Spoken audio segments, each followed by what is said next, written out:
Good evening students. अभी थोड़ी देर पहले हम लोगों ने एक वीडियो बनाई थी जिसके अंदर हम लोगों ने देखा था कि क्या क्या हमारे पास जो अकाउंटेंसी के जो सिलेबस में जो चेंजेज आए थे उनके ऊपर हमने डिस्कशन किया था। लेकिन ऑफ कोर्स मैथमेटिक्स के लिए भी एक कुछ चेंजेज हैं कि मैथमेटिक्स भी एक फेवरेट एरिया है हमारा, तो वहाँ पे भी आपको चेंजेस बताएंगे और आपको एक थोड़ा सा कंपैरिजन बताऊंगा। मैं निराश नहीं होना है अकाउंटेंसी वाले बच्चों को कि मैथमेटिक्स में सीबीएसई ने कुछ ज़्यादा टॉपिक्स को क्या किया है, डिलीट किया है। तो मैं क्लास 12 के टॉपिक आपको लेके आऊँगा, वही पैटर्न फॉलो करेंगे कि एग्जिस्टिंग पैटर्न क्या है और हमारे यहाँ क्या क्या चेंजेस आए हैं बेटा। ठीक है, अब हम लेके आए हैं आपके लिए क्लास 12। ये हमारे पास क्लास 12 मैथ्स का सिलेबस हम जो सीबीएसई ने आज सर्कुलर निकाला है सीबीएसई में, सीबीएसई बोर्ड के अंदर में, और ये डेट है फिर से 7 जुलाई 2020 की डेट है। और सीबीएसई ने क्या क्या चेंजेस किए हैं ये हमें जानना जरूरी है। ये जानने के साथ साथ हम ये भी जानेंगे यहाँ पे कि ऑलरेडी जो एग्जिस्टिंग सिस्टम है वो क्या चल रहा था। मैं बताता हूँ कि सीबीएसई में पहले 2 चैप्टर का हम लोगों ने एक अलग से जोड़ा बना रखा था बेटा, पहले 2 चैप्टर का। फिर यानी कि क्लास 12 के बच्चों के लिए ये जानना बहुत ज़रूरी है, क्लास 12 के बच्चों के लिए जानना बहुत ज़रूरी है। उसका रीज़न ये है बेटा, क्योंकि आपको मालूम होना चाहिए कि सिलेबस में क्या क्या जो है परिवर्तन आए हमारे पास, क्या क्या हमारे पास परिवर्तन आए हैं। लेकिन साथ साथ में आपको इतनी जानकारी अब इतनी नहीं होगी क्योंकि अभी आपने क्लास 12 का जो सिलेबस है वो अभी आपने कवर नहीं किया, तो आपके लिए टॉपिक थोड़े से नए लगेंगे आपको। लेकिन नहीं, धीरे धीरे आप बाद में भी इसको देखेंगे, कुछ आपने चैप्टर्स कर लिए तो वहाँ आपको पता लगेगा क्या क्या सीबीएसई ने चेंजेस किए हैं। तो देखिए चैप्टर 1 और 2 आपको मालूम है, मैं थोड़ा थोड़ा शॉर्ट में लिखूंगा बेटा। पहला चैप्टर आप देखते हैं बेटा रिलेशन फंक्शन का है, तो मैं आरएफ के नाम से लिख रहा हूँ बेटा। दूसरा चैप्टर हमारा क्या है बेटा, इनवर्स ट्रिगो का है। तीसरा और चौथा चैप्टर आपको मालूम है मैट्रिक्स, जो हर एक बच्चे का बड़ा इंटरेस्टिंग टॉपिक लगता है और ज़्यादातर स्कूलों के अंदर में यही 2 टॉपिक कराए जाते हैं बेटा। मैट्रिक्स और डिटर्मिनेंट्स के 2 टॉपिक आपको ऑलरेडी करा दिए गए हैं। उसके बाद हमारे पास हम एग्जिस्टिंग सिलेबस को यहाँ डिस्कस कर रहे हैं बेटा। उसके बाद आपके चैप्टर नंबर 5 से लेकर 9 तक हैं, जिसको मैं किसका नाम दूंगा बेटा, कैलकुलस का नाम दूंगा बेटा। मैं किसका नाम दूंगा बेटा, आपको कैलकुलस का नाम दूंगा इसके लिए। चैप्टर 5 से लेके 9 तक है हमारे पास। उसके बाद हमारे पास चैप्टर नंबर आता है बेटा 10 और 11 का चैप्टर आता है। और उसके बाद हमारे पास अलग से एक चैप्टर नंबर 12 है और एक चैप्टर नंबर 13 है।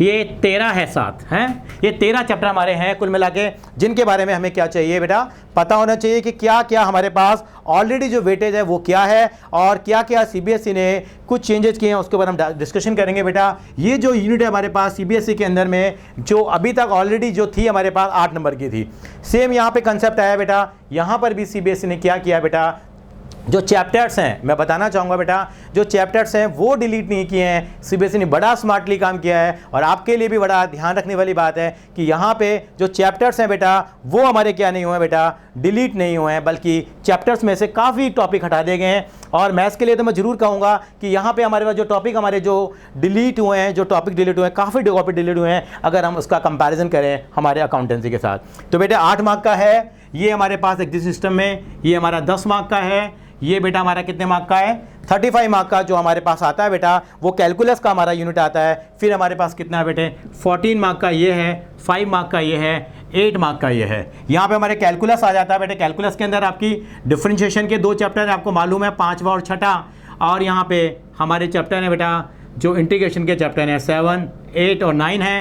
चैप्टर नंबर 10 और 11 की बात करते हैं तो बेटा हमारे पास ये आता है वेक्टर और हमारे पास ये 3D है। एक चैप्टर हमारा किसका बेटा, एलपीपी का है। और 8 नंबर में हमारे पास क्या है बेटा, प्रोबेबिलिटी। आप टोटल करेंगे तो 80 मार्क का हो गया। यस, ये तो हमारा प्रपोज स्ट्रक्चर हुआ है, प्रपोज स्ट्रक्चर है, sorry not propose, existing structure है। अब देखते हैं क्या क्या हमारे पास यहाँ पे बदलाव आए हैं। मैं उन सारे बदलाव को आपके सामने क्या करना जा रहा हूँ बेटा, यहाँ मैं आपके साथ क्या करूँगा, उनको बेटा डिस्कस भी आपके साथ में करता चला जाऊँगा। तो आप देखते जाएंगे बेटा क्या क्या हमारे पास चेंजेस आए हैं, वो देखते हैं हम लोग।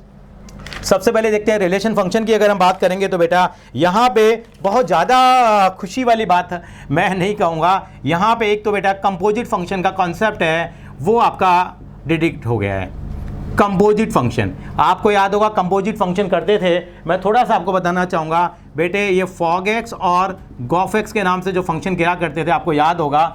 जो हमारी 1.3 एक्सरसाइज है उसके अंदर आप देखते हैं 1.3 है, हमारे 1.4 जो है वहाँ पे एक कॉन्सेप्ट कटा। एक चीज़ और अच्छी आपके लिए आई है बेटा, यहाँ एक हमारे पास यहाँ बेटा इन्वर्स का टॉपिक कट गया है। यस, किसका टॉपिक कट गया बेटा, इन्वर्स का टॉपिक कट गया है। तो इसका मतलब यहाँ पे मेरे पास ये वाले क्या हैं बेटा, चेंजेस मेरे पास यहाँ पर ये आए हैं, मेरे पास ये मेरे पास चेंजेस यहाँ पे आए हैं। उसके बाद मैं आगे आपको बताना चाहूँगा बेटा कि ये चेंजेस आने के बाद मेरे पास जो है कि बाकी मेरे पास क्या चेंजेस है वो भी आपको मैं बताना चाहूँगा बेटा यहाँ। इसके बाद मैं चलता हूँ बेटे मैट्रिक्स डिटर्मिनेंट। ये हर एक बच्चे का फेवरेट टॉपिक होता है, आप जानते हैं, और काफ़ी बच्चों ने मैं बताऊँ ये टॉपिक कर लिए गए हैं। थोड़ा सा आपका वेलकम स्टैक है, जो आप बड़ी खुशी भी होंगे आपको कि बड़ा डिफिकल्ट टॉपिक लगता है तो आसानी, लेकिन बच्चों को थोड़ा टाइम लगता है, बोरिंग लगता है। तो पहला डॉट मेरा किसको जाता है बेटा, यहाँ पे ERT को जाता है। Yes, elementary row transformation is no more in the syllabus. और एक बहुत बहुत आपको खुशी होगी 4.2 एक्सरसाइज जो हमेशा से परेशानी रही है बच्चों के लिए। Yes, properties of determinants. Properties of determinants अब आपके सिलेबस में नहीं है। प्रॉपर्टीज ऑफ डिटर्मिनेंट्स का टॉपिक जो है वो आपका कट गया है। 4.2 एक्सरसाइज आप याद करते रहते थे, सीधे क्वेश्चन सॉल्व हो जाते थे, लेकिन जो टेढ़े क्वेश्चन होते थे वहाँ पे आप फंस जाते थे। वो टॉपिक आपके यहाँ से अब चला गया है। चलिए, बहुत अच्छी बात है। अच्छा, ये देखिए मैथ्स के कंपैरिजन मतलब अकाउंटेंसी के कंपैरिजन में काफ़ी यहाँ सिलेबस कलेक्ट हुआ है। अब आपको मज़ा आएगा चैप्टर 5 to 9 की जर्नी में। 5 to 9 की जर्नी में बहुत कुछ कटा है बेटा, बहुत कुछ कटा है। मज़ा सा आ जाएगा। आप कहेंगे सर मज़ा तो क्या, क्यों? आपको अब कम समय के मतलब उसी समय के अंदर में आपको कम टॉपिक तैयार करने होंगे। यहाँ पे बेटा हम लोग चैप्टर नंबर जो 5 है उसकी पूंछ कहते हैं, मैं उसको उसकी पूंछ कहता हूँ। यहाँ पे बेटा एक रोलीज थ्योरम आती है और एक हमारे पास क्या होती है, लैग्रेंज थ्योरम होती है। ये दोनों टॉपिक हमारे यहाँ पे डिलीट हो गए हैं। हमारे पास क्या हो गया बेटा, रोलीज थ्योरम है, और हमारे पास क्या है बेटा, एक हमारे पास क्या है कि एक लैग्रांज की थ्योरम है, वो हमारे पास यहाँ पे डिलीट हो गए हैं। उसके बाद आगे चलते हैं। यहाँ पे हमारे पास एक चेंज और भी आया है बेटा, यहाँ पे rate of change. Rate of change, rate of change का टॉपिक है। ये हमारे पास 6.1 एक्सरसाइज बनती है। ये लास्ट एक्सरसाइज है, शायद 5.8 है, मेरे को एग्जैक्टली याद नहीं आ रहा है। रेट ऑफ चेंज का टॉपिक हमारा कट गया है, 6.1 एक्सरसाइज है। और हम एक एक्सरसाइज की और बात करें, अप्रॉक्सीमेशन। अप्रॉक्सीमेशन का टॉपिक भी आपका यहाँ पे कट गया है 6.4। ये अभी आपको इतनी जानकारी नहीं होगी, लेकिन धीरे धीरे आप देखेंगे तो ये टॉपिक कट गए हैं, क्योंकि आपको तो एग्जिस्टिंग ही नहीं पता। लेकिन काफ़ी बच्चे ये कर चुके हैं टॉपिक, काफ़ी स्कूलों में काफ़ी अच्छी स्पीड से सिलेबस को मेंटेन कराया जा रहा है। टीचर्स बहुत मेहनत कर रहे हैं हमारे, ये ज़रूर आप ध्यान रखें। तो उन्होंने जो आपको कराया है, तो आप ये मत सोचना कि हमारा नुकसान हो गया। ये बेटा चलता रहता है, क्योंकि अल्टीमेटली हमें नॉलेज के पीछे भागना है, मार्क्स के पीछे नहीं भागना। अच्छा, आगे चलते हैं बेटा। यहाँ पे हमारे पास एक हम चैप्टर ये 5 में चेंजेस आए थे, ये चैप्टर 6 में चेंजेस आए थे। चैप्टर 7 में भी एक दो फॉर्म है जो इंटीग्रेशन की कट गई हैं। यस बेटा, ये क्वाड्रेटिक इक्वेशन होती है बेटा, ax² + bx + c, इसका इंटीग्रेशन कट गया है। और साथ में लीनियर और क्वाड्रेटिक, यानी कि एक ये एक्सरसाइज हमारी सप्लीमेंट्री में, अगर आपको याद, शायद आपको याद नहीं होगा कि सप्लीमेंट्री में ये हमारी एक्सरसाइज बनी हुई है। ये दोनों, ये वाली फॉर्म भी हमारी क्या हो गई है बेटा, डिलीट हो गई है। आपके लिए बहुत अच्छी वाली बात है, बहुत अच्छी बात है। और अब आपको सुन के मज़ा आ जाएगा। ये LOS खत्म हो गया। Limit of sum, limit of sum अपने आप में एक बहुत बड़ा टॉपिक था। लिमिट ऑफ सम बच्चे पसंद भी नहीं करते थे, कुछ बच्चे बहुत पसंद करते थे। एक बार हाथ से हट हो गया तो नंबर आ जाते थे। ये टॉपिक भी डिलीट हो गया है चैप्टर 7 में। चैप्टर 8 में आगे बढ़ते हैं। हर जगह यहाँ कुछ ना कुछ जरूर कटा है बेटा हमारे पास। चैप्टर नंबर 8 की तरफ मैं आगे बढ़ूँ तो बेटा area between two curves, area between two curves, और धीरे धीरे क्लैरिटी आ जाएगी। जैसे सीबीएसई के सैंपल पेपर आएंगे, उनसे हमें क्लियर हो जाएगी। इसका मतलब 8.2 एक्सरसाइज के अंदर में कितना कटा है मैं श्योर नहीं हूँ। दो कर्व का जो एरिया है वो सिलेबस में आ रहा है कि ये डिलीटेड सिलेबस का पार्ट है। ठीक है बेटा, ये चैप्टर 8 की बारी आई है। चैप्टर 9 कौन सा कम है, वो कह रहा है मेरे में से भी कुछ कटा। हर चैप्टर से कुछ काटा गया है। आप देखिए अकाउंट्स में इतना नहीं कटा।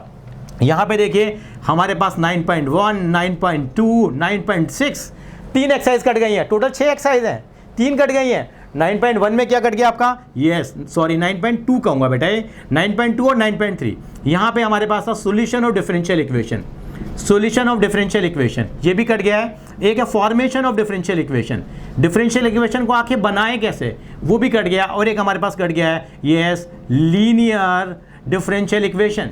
लीनियर डिफरेंशियल इक्वेशन का टॉपिक भी हमारे यहाँ से कट गया है। इसका मतलब अब वेरिएबल सेपरेबल रह गई है और एक होमोजेनियस इक्वेशन रह गई है। आपको बाद में याद आएगा, ये हमारे पास फॉर्म थी dx/dy प्लस यस, दो फॉर्म में करते थे हम लोग, वो ओरिजिनल फॉर्म ही लिख देते हैं पहले यहाँ पे, dy/dx plus py = yes qx। ये वाली फॉर्म भी अब सिलेबस का पार्ट नहीं है, ये वाली फॉर्म भी सिलेबस का पार्ट नहीं है। और ये कहाँ चेंजेस आए हैं हमारे पास, ये हमारे पास चेंजेस आए हैं, ये हमारा जो 3rd यूनिट में अपने हिसाब से बनाता हूँ डिफरेंशिएशन एंड इंटीग्रेशन में। देखिए कितने सारे टॉपिक कटे हैं। आप क्यों खुश ना हो बेटा, बिल्कुल आपका खुश होना बनता है, यानी कि मैथमेटिक्स में तो समझ लीजिए बस आपके पास बारिश हो गई है बेटा टॉपिक कटने की।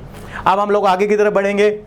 वेक्टर 3D है, वेक्टर 3D के अंदर में भी बेटा एक हमारे पास सप्लीमेंट्री ऐड की हुई थी बेटा, scalar triple product. Scalar triple product का जो टॉपिक है वो हमारे सिलेबस से कट गया है। स्केलर प्रोडक्ट ये वाला जो टॉपिक है वो हमारे सिलेबस से कट गया है, जो हमें कहाँ दिया हुआ था, यस ये हमारे सप्लीमेंट्री में दिया होता है। एलपीपी की बात करते हैं बेटा, यस एलपीपी में भी क्या हुआ है बेटा, हमारा छोटा सा टॉपिक हमारा एलपीपी के अंदर भी क्या हो गया बेटा, हमारे पास कट गया है। इसमें अनबाउंडेड रीजन जो होता था वो आपसे नहीं पूछा जाएगा। अनबाउंडेड रीजन जो है उससे रिलेटेड क्वेश्चन आपसे यहाँ पे नहीं पूछे जाएंगे बेटा, अगर आप ध्यान रखें तो अनबाउंडेड रीजन का टॉपिक भी आपका यहाँ से क्या हो गया बेटा, डिलीट हो गया है, जो आपके लिए बहुत अच्छी बात है। उसके बाद मैं आता हूँ बेटा, यहाँ पे लास्ट टॉपिक है प्रोबेबिलिटी का आएगा। अच्छा एक चीज़ और बताऊँगा बेटा, यहाँ पे एक टॉपिक और कटा है बेटा आपका, यहाँ पे एंगल बिटवीन टू लाइन, दो लाइन के बीच में एंगल कैसे निकलता है, yes angle between two plane वो भी कट गया, और angle between yes line and plane, line और प्लेन के बीच में एंगल जो होता है निकालने का फॉर्मूला है वो भी कट गया। यानी कि छोटा छोटा कहीं ना कहीं आपको सीबीएसई ने बेनिफिट आपको जरूर दिया, जो बहुत अच्छी बात है। सीबीएसई ने मैथ्स के लिए बहुत अच्छा सोचा है। अब हमारे पास टॉपिक जो बचता है वो हमारे पास जो टॉपिक बचता है, अब रह गया हमारे अनबाउंडेड रीजन भी हो गया। अब हमारे पास जो टॉपिक आता है बेटा, अब हमारे पास प्रोबेबिलिटी का टॉपिक आएगा। प्रोबेबिलिटी में क्या कट गया बेटा, ये आपका पहले से मालूम था आपको, एक तो बाइनोमियल डिस्ट्रीब्यूशन, यस एक तो बाइनोमियल डिस्ट्रीब्यूशन है, ये वाला टॉपिक पहले से कटा हुआ था, लेकिन फिर भी लिखा हुआ पता नहीं क्यों ये टॉपिक कटा हुआ था। यस यहाँ पे आपका प्रोबेबिलिटी वाला डिस्ट्रीब्यूशन जो है, प्रोबेबिलिटी मैं दोबारा लिख देता हूँ बेटा, यस प्रोबेबिलिटी डिस्ट्रीब्यूशन का जो टॉपिक है वो भी आपका क्या हो गया बेटा, यहाँ से डिलीट हो गया है। प्रोबेबिलिटी डिस्ट्रीब्यूशन का टॉपिक भी आपके लिए क्या हो गया, डिलीट हो गया है। इसका मतलब देखिए सीबीएसई ने कोई चैप्टर डिलीट नहीं किया है, हर चैप्टर से कुछ ना कुछ जरूर आपके लिए यहाँ से क्या करा गया है, सीबीएसई की तरफ से निकाला गया है। तो आई थिंक सो बहुत अच्छा है आपके लिए बेटा। ये आपका क्लास 12 का सिलेबस है और ये आपके मेजर चेंजेज आए हैं, काफ़ी टॉपिक कटे हैं। एक बार थोड़ा टोटल कर लेते हैं तो 1 2 टॉपिक ये हो गए, 3 4 5 6 7 8 9 10 11 12 13 14 15 16 17 18 19 20 टॉपिक कट गए हैं। 2020 ईयर है, 20 आपके टॉपिक कट गए हैं। All the best for your future बेटा, थैंक यू।